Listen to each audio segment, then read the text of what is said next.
اعوذ باللہ من الشیطان الرجیم بسم اللہ الرحمن الرحیم ان المتقین فی جنات وعیون۔ اب وہی سائملٹینیس کنٹراسٹ کہ جب جہنم والوں کا تذکرہ ہوا تو متقین کا بھی، اور جو اہل تقوی ہوں گے فی جنات وعیون، وہ ہوں گے جنتوں میں، باغات میں اور چشموں میں۔ ادخلوها بسلام آمنین، ان سے کہا جائے گا داخل ہو جاؤ ان باغات میں پورے امن کے ساتھ، کوئی خوف نہیں، کوئی اندیشہ نہیں۔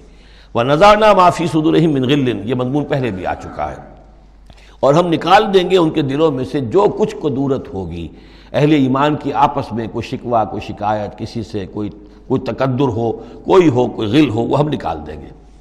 عَلَىٰ سُرُرٍ مُتَقَابِلِينَ، وہ بیٹھے ہوئے ہوں گے تختوں کے اوپر ایک دوسرے کے آمنے سامنے۔ جب کسی سے ناراضگی ہو تو آدمی آنکھیں چار نہیں کرتا بلکہ نظر چرا جاتا ہے، لیکن جب کوئی ایسی بات نہیں، دل صاف ہے، تو آمنے سامنے بیٹھ کے باتیں کریں گے، سینگ آئی ٹو آئی۔ متقابلین لا یمسہم فیہا نصب، انہیں نہیں پہنچے گی اس میں نہ تو کوئی تکان، وما ہم منہا بمخرجین، نہ پھر وہ اب اس سے نکالے جائیں گے۔ جب اہل جنت میں داخل ہونے کے بعد کسی کا وہاں سے نکلنے کا امکان نہیں۔ نبئ عبادی، اے نبی میرے بندوں کو بتا دیجئے، انی انا الغفور الرحیم، کہ میں یقیناً غفور ہوں، رحیم ہوں۔ میری اصل شان تو یہ ہے، لیکن وَأَنَّ عَذَابِي هُوَ الْعَذَابُ الْعَلِيمُ، میری ایک دوسری شان بھی ہے، اور وہ یہ ہے کہ میرا عذاب تو وہ بھی بہت دردناک عذاب ہے۔ لہذا کوئی آدمی جو ہے وہ نڈر نہ ہو جائے، نچنت نہ ہو جائے، وہ میری مغفرت کی امید بھی رکھے، میری رحمت سے آس بھی لگائے رکھے، لیکن یہ کہ میرے عذاب سے ڈرتا بھی رہے۔ بین الخوف والرجاء، یہ کیفیت رہنی چاہیے۔ وَنَبِّئْهُمْ عَنْ ضَيْفِ ابراہیم، اور ذرا ان کو بتا دیجئے حالات ابراہیم کے جو مہمان آئے تھے ان کے بارے میں، وہی جو پہلے ہم پڑھ چکے ہیں سورہ ہود میں۔ اِذْ دَخَلُوا عَلَيْهِ فَقَالُوا سَلَامًا، جب وہ داخل ہوئے حضرت ابراہیم کے ہاں، مکان پہ آئے، انہوں نے کہا سلام۔ قَالَ إِنَّا مِنْكُمْ وَجِلُونَ، تو حضرت ابراہیم نے کہا کہ ہمیں تو تم سے کچھ خوف آ رہا ہے، آپ لوگ کون ہیں، ذرا اپنی آئیڈینٹی بتائیے۔ قَالُوا لَا تَوْجَلْ إِنَّا نُبَشِّرُكَ بِغُلَامٍ عَلِيمٍ، انہوں نے کہا کہ نہیں ڈریے نہیں، ہم تو آپ کو ایک بڑے صاحب علم بیٹے کی بشارت دینے آئے ہیں۔ قَالَ بَشَّرْتُمُونِي عَلَىٰ أَن مَّسَّنِيَ الْكِبَرُ فَبِمَ تُبَشِّرُونَ،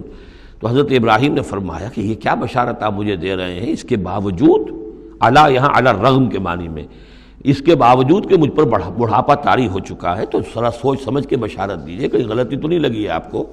قالوا بشرناک بالحق، ان کا نہیں، ہم نے بشارت آپ کو دی ہے حق کے ساتھ، قطعی اور حقیقی بات ہے، شدنی امر ہے، یہ ہو کر رہنے والا ہے۔ فلا تکن من القانتین، تو اے ابراہیم آپ تو پھر نا امید لوگوں میں سے تو نہ ہو جائیے، مایوس نہ ہو جائیے۔ قال ومن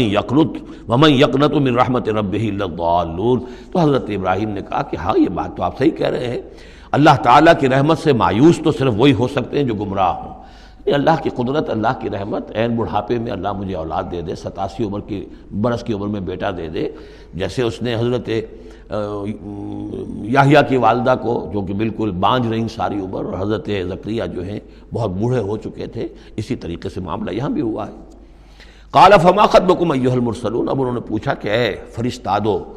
اے جو بھیجے گئے ہو، ایلچیو، تمہارا کیا معاملہ ہے، یعنی کس قدر جا رہے ہو، کیا قصد ہے، کیا ارادہ ہے۔ قالوا انا ارسلنا الی قوم مجرمین، ان کا کہ ہمیں بھیجا گیا ہے ایک مجرم قوم کی طرف، الا آل لوط، سوائے آل لوط، لوط کے گھر والوں کو، اس کے گھر والوں کو تو ہم بچا لیں گے، انا لمنجوہم اجمعین، ان سب کو ہم بچا لیں گے، نجات دیں گے، الا امرأتہ، اس میں بھی ایک استثناء ہے، سوائے اس کی بیوی کے، قدرنا انہا لمن الغابرین، ہم نے یہ اندازہ کر لیا ہے، یہ اندازہ ہے کہ وہ جو ہے پیچھے رہنے والوں میں سے ہوگی۔ فلما جاء آل لوط المرسلون، تو جب یہ لوط کے گھر پہنچے یہ فرشتادے بھیجے ہوئے اللہ کی طرف سے ایلچی جو آئے تھے، قال انکم قوم منکرون، وہی بات حضرت لوط نے فرمائی کہ آپ لوگ کچھ اجنبی سے لوگ ہیں، میں آپ کو جانتا نہیں، آپ کون لوگ ہیں، کہاں سے تشریف لائے ہیں۔ قالوا بل جئناک بما كانوا فیہ یمترون، ان کا نہیں، بلکہ ہم تو وہ شے لے کر آئے ہیں آپ کے پاس جس کے بارے میں یہاں کے رہنے والوں کو شک تھا۔ آپ جب کہتے تھے کہ اگر تم باز نہیں آؤ گے، ان خبیث فعل کو نہیں ترک کرو گے، شرک سے باز نہیں آؤ گے، تو تم پر اللہ کا عذاب آئے گا، یہ اس میں شک کرتے تھے، مذاق اڑاتے تھے۔ اب وہ شے ہم لے کر آئے ہیں۔ وَأَتَيْنَاكَ بِالْحَقِّ وَإِنَّا لَصَادِقُونَ، اب ہم اللہ تعالیٰ کے آخری فیصلے کے ساتھ، قطعی اور شدنی فیصلے کے ساتھ آئے ہیں، اور ہم سچے ہیں، جو بات ہم کہہ رہے ہیں وہ درست ہے۔ فَأَسْرِ بِأَهْلِكَ بِقِطْعٍ مِّنَ اللَّيْلِ، تو آپ اپنے گھر والوں کو لے کر نکل جائیے رات کے ایک حصے میں کہ ابھی رات باقی ہو، صبح ہونے سے پہلے پہلے نکل جائیے، وَاتَّبِعْ أَدْبَارَهُمْ اور آپ بھی ان کے پیچھے پیچھے جائیے، وَلَا يَلْتَفِتْ مِنْكُمْ أَحَدٌ اور کوئی آپ میں سے پیچھے مڑ کر اب دیکھے نہیں، یعنی کوئی دوستی، کوئی یاد آ رہی ہو، کوئی تعلقات اب جو ہے وہ ستا رہے ہوں دل کو، وَامْضُوا حَيْثَ تُؤْمَرُونَ اور اب چلے جائیے وہاں جہاں آپ کو حکم ہوا ہے، وَقَضَيْنَا إِلَيْهِ اور یہ بات ہم نے اس کو بتا دی، یہ فیصلہ ہم نے کنوے کر دیا اسے، ذالک الامر یہ فیصلہ، ان دابر ہؤلاء مقطوع مصبحین کہ ان لوگوں کی جڑ صبح ہوتے ہی کاٹ دی جائے گی، یعنی یہ کہ اس پوری قوم کو تہس نہس کر دیا جائے گا، دونوں شہر جو ہیں نسیہ منسیہ کر دیے جائیں گے، یہاں کوئی ایک متنفس بھی نہیں بچے گا۔ وجاء اہل المدینہ یستبشرون اور اب آئے لوگ وہ دوڑے ہوئے بدماش لوگ جو ہیں وہ خوشیاں مناتے ہوئے آئے کہ بڑے خوبصورت لڑکے جو ہیں آج مہمان ہو کر آئے ہیں لوط کے ہاں، تو ہمارے لیے بڑا اچھا موقع ہے۔ قال ان هؤلاء ضیفی فلا تفضحون حضرت لوط نے ان سے کہا یہ دیکھو میرے مہمان ہیں، مجھے رسوا نہ کرو، واتقوا اللہ ولا تخزون اللہ کا تقوی اختیار کرو اور میری بے آبروئی مت کرو۔ قالوا اولم ننهک عن العالمین انہوں نے کہا کہ دیکھو لوط ہم نے تمہیں تمام جہان والوں سے روکا ہوا نہیں ہے کہ تم ٹھیکہ مت لو کسی کا، ہم جس کے ساتھ جو چاہیں کریں، تم کون ہوتے بیچ میں آنے والے، تم کو ٹھیکیدار بن گئے ہو پوری دنیا کے۔ اولم ننہک کیا ہم نے منع کیا تمہیں، نہیں کیا تمہیں کہ تمام جہان والوں کی حمایت میں نہ کھڑے ہو جایا کرو۔ قال ہؤلاء بناتی ان کنتم فاعلین ان کا ہی میری بیٹیاں حاضر ہیں، اگر تمہیں کچھ کرنا ہی ہے تو یہ کہ ظاہر اللہ تعالیٰ نے تمہارے لیے جو جوڑے بنائے ہیں تو وہ تو عورتیں ہیں، تو وہ ہے میں عرض کر چکا ہوں، اس سے مراد یہ بھی لی گئی ہے کہ میری قوم کی جو یہ بیٹیاں ہیں تمہارے گھروں میں پڑی ہیں جن کو تم نے چھوڑا ہوا ہے، اصل میں تو تمہارے لیے اللہ تعالیٰ نے وہ فطری راستہ بنایا تھا، یا یہ کہ انہوں نے اتمام حجت کے لیے، جس کو کہتے ہیں پنجابی میں برے کو گھر پہنچانا، یا آخری بات بھی کہی ہو کہ میں ایسا ہی اگر کوئی معاملہ ہے تو کوئی دو بڑے سردار جو ہیں انہیں کہا ہو کہ میں اپنی بیٹیوں کا نکاح تم سے کیے دیتا ہوں، تمہیں اگر کوئی اس طرح کی کوئی حاجت ہے۔ لعمرک انہم لفی سکرتہم یعمہون تو انہوں نے کہا، یہ اللہ تعالیٰ کی طرف سے ہے، قسم ہے تیری جان کی وہ لوگ تو اپنے اس نشے کی حالت میں بدمست تھے اور بالکل اندھے ہو گئے تھے، عین میم ہے والا ہے، یہ دل کے اندھے ہو چکے تھے۔ فاخذتہم الصیحۃ مشرقین تو پھر انہیں آ پکڑا ایک چنگھاڑ نے اجالا ہونے کے وقت۔ مشرق یہ مشرق نہیں ہے مشرق ہے، مشرق ہے اجالے کی جگہ، صبح جہاں سے نکلتی ہے وہ مشرق ہے، شرق کے معنی جو ہے اصل میں وہ روشنی ہے، تو اسی سے یہ مشرقین صبح ہونے کا وقت، سورج نکلتے وقت جب اجالے کا وقت ہوا تو ان کو ایک چنگھاڑ نے آ پکڑا۔ فجعلنا عالیہا سافلہا تو ہم نے اس کے اوپر والے حصے کو نچلا بنا دیا، یعنی تل پٹ کر دیا، وہ گری پوری بستی جو ہے وہ اٹھا کر پٹک دی گئی کہ چھتیں نیچے اور اس کی جو بنیادیں تھیں وہ اوپر۔ وَأَمْطَرْنَا عَلَيْهِمْ حِجَارَةً مِّن سِجِّيلٍ اور پھر ہم نے ان پر بارش برسائی، سجیل مٹی کے کنکروں کی بارش۔ ان فی ذلک لآیات للمتوسمین یقیناً اس میں نشانیاں ہیں ان لوگوں کے لیے جو حق کے متلاشی ہوتے ہیں۔ یہ جو اسم کا لفظ ہے الف سین میم،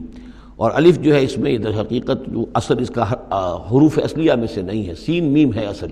یہ ہوتے علامت، اسم کے معنی بھی علامت ہے، یہ میرا نام ہے، یہ آپ کا نام ہے، یہ علامت ہے کہ جس سے میرے نام سے آپ پہچانتے ہیں۔ تو جو لوگ علامتوں سے متوسم باب تفاعل بن جائے گا، جو علامتوں سے حقیقت کو پہچاننا چاہیں، جو آیات آفاقیہ، آیات تاریخیہ، آیات انفسیہ، آیات قرآنیہ سے حقیقت کو جاننا چاہیں، ان فی ذلک لآیات للمتوسمین وانھا لبسبیل مقیم اور وہ جو بستیاں تھیں وہ سیدھی راہ پر واقع ہوئی تھیں، یعنی یہ سیدھا راستہ تھا جو یمن سے جاتا تھا فلسطین تک، میڈیٹرینین کے ساحل تک، اور یہ سیدھا راستہ تھا کیروان روٹ، مشرق و مغرب کے درمیان یہی لنک تھا، سویز کینال تھی نہیں، اور ابھی یہ راستہ جو تھا round the cape of good hope, یہ تو کہیں جا کر 1498 میں واسکو ڈی گاما نے تلاش کیا ہے، تو یہ راستہ معلوم ہی نہیں تھا، سویز کینال تھی نہیں، تو ساری جو مشرق اور مغرب کی ٹریڈ ہوتی تھی وہ یہ تھی کہ ہندوستان اور چین اور یہ جاوا ملایا وغیرہ جو ہیں یہ ہند چینی کے جتنے یہ سب سامان آتا تھا یمن کے ساحل پر، یورپ کے سارے ممالک کا سامان آ جاتا تھا شام کے ساحل پر، فلسطین کے ساحل پر، اب ان دو کے درمیان یہ قافلے چلتے تھے، یہ کیروانز تھے کہ جو یہاں سے لے کر سامان ادھر، ادھر کا سامان ادھر، تو یہ راستہ ہے امام مقیم، سبیل مقیم اس کو کہا گیا، سیدھا راستہ، سیدھی شاہراہ، اسی پر یہ اصحاب ہجر کے بھی مسکن تھے، اسی پر پھر یہ اصحاب مدین کے بھی تھے، اور یہ بستیاں بھی اسی راستے پر واقع ہوئی تھیں۔ ان فی ذلک لآیۃ للمؤمنین، یقیناً اس میں نشانی ہے اہل ایمان کے لیے۔ صدق اللہ العظیم۔